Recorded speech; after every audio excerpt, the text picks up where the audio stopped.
Well, thank you, Mr. Harris, and again, thank you for being here today to address our questions about the National Travel and Tourism Strategy. So I'm just going to jump right into my first question.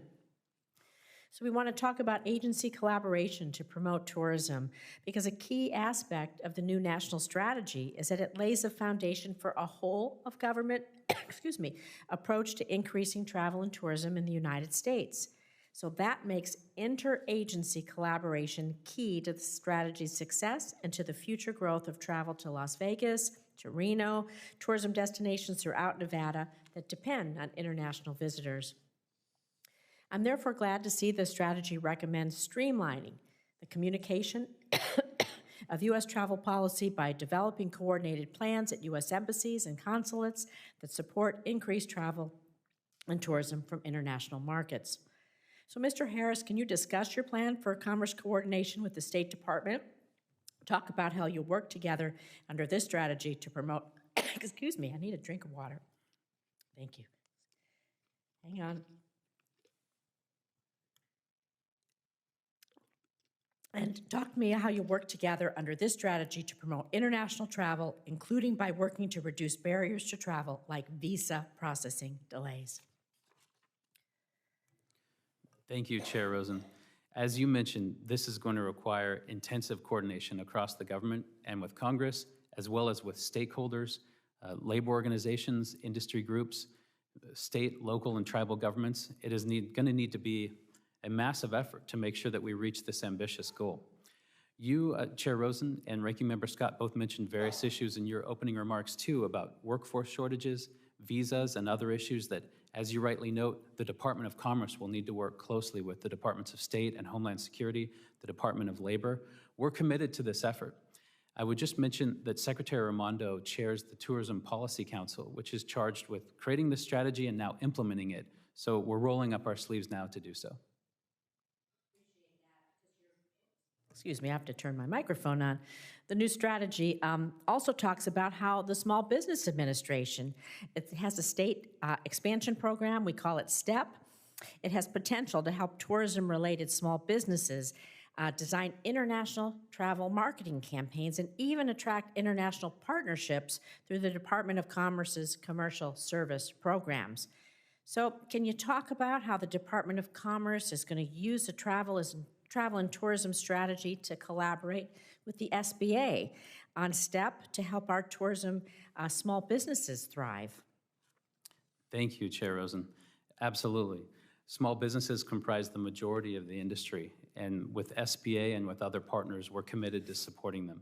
The STEP program that you mentioned is an important example, and this provides funds and access that can help with export development and expanding into international markets. You also mentioned commercial service officers, which the Department of Commerce has in over 100 sites across the United States, including in Nevada, of course. And these are also another important source to help small businesses think about marketing, promoting the diverse tourism products that they have on offer, and increasing international visitation.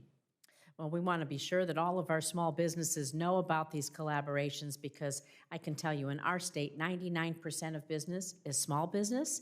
Much of that does rely on our travel and tourism industry, so it's important that you get the word out, that they know that support is there, collaboration is there to help us reach our goals, and of course, our communities begin to thrive and grow, and that's a good thing. We're focusing a lot today on the international travel experience. And so to support inclusive and accessible tourism experiences, the new strategy, it advocates for additional resources for federal agencies to translate and create public materials in multiple languages and in Braille. So earlier this year, my bipartisan bill, the Translate Act, which Representative Titus led in the House, it passed out of this committee. This bill would simplify air travel for non-English speakers, international travelers, and those with visual or hearing impairments by ensuring that TSA signage and materials at airports are available in more languages and in additional forms. This is going to support travel and tourism in and out of the United States. So how does this bill align with the goals of the department's recommendation in its travel and tourism strategy, and what other steps do you think this committee can take to make international travel to the United States more accessible for non-English speakers around the world. Thank you, Chair Rosen. This is another important issue that receives great focus in the strategy and is consistent with the themes that you're mentioning, where we would like to increase the number of languages and the use of Braille to make sure that marketing efforts, signage, and our messaging across the board is as accessible as possible. We also want to make sure that sites are accessible from a disability perspective, too. This is one of the key pillars of the strategy in promoting diverse, inclusive, and equitable experiences and making sure that we're showcasing this broad array of tourism products. It's something that I want to continue to work with you and your staff on as well in this committee. Well, thank you. We want to make it efficient and accessible as possible. And you've really focused a lot on harnessing efficiencies. And so TSA checkpoints, we know that everybody has to go through them.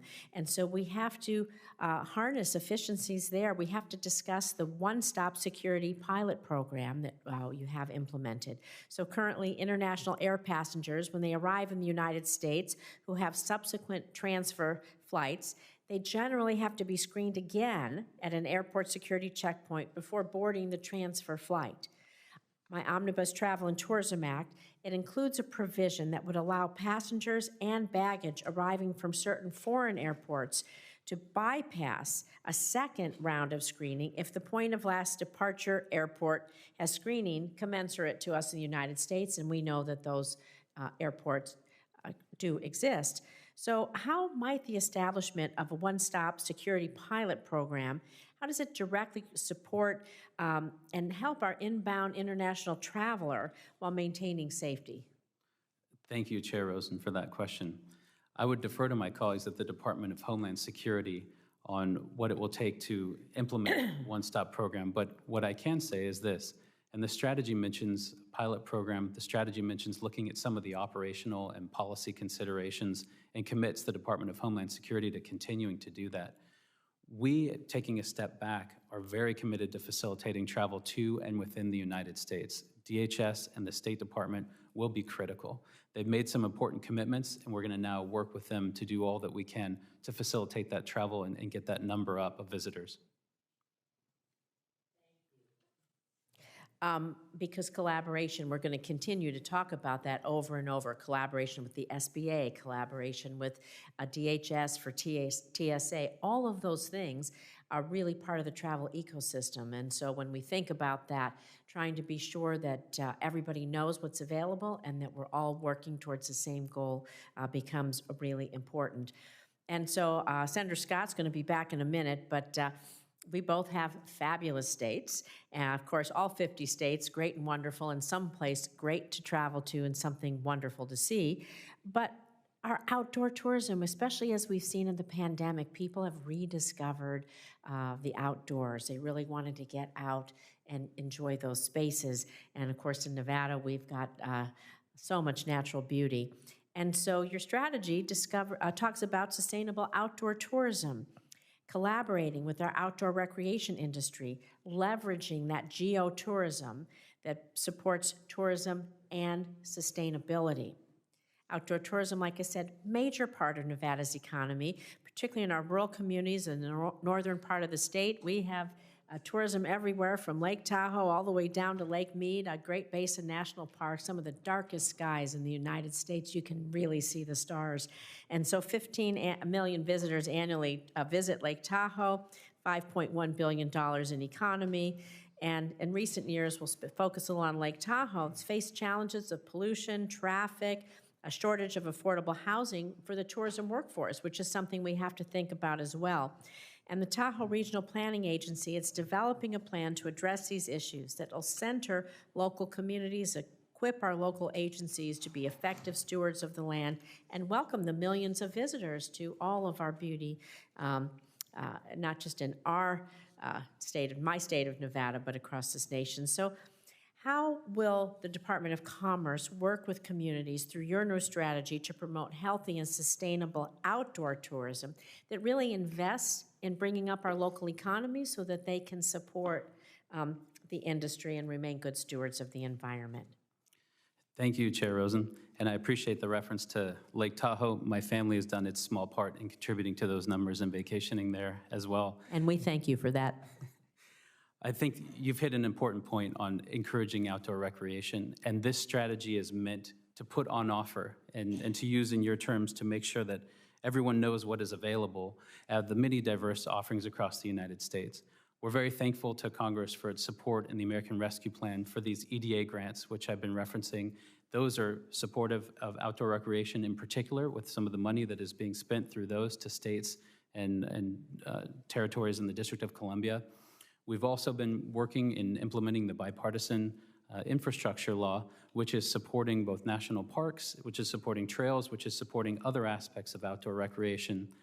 I would say, in closing, one of the key components of this strategy is making clear that we need to work with communities and tourism economies to make this travel sustainable.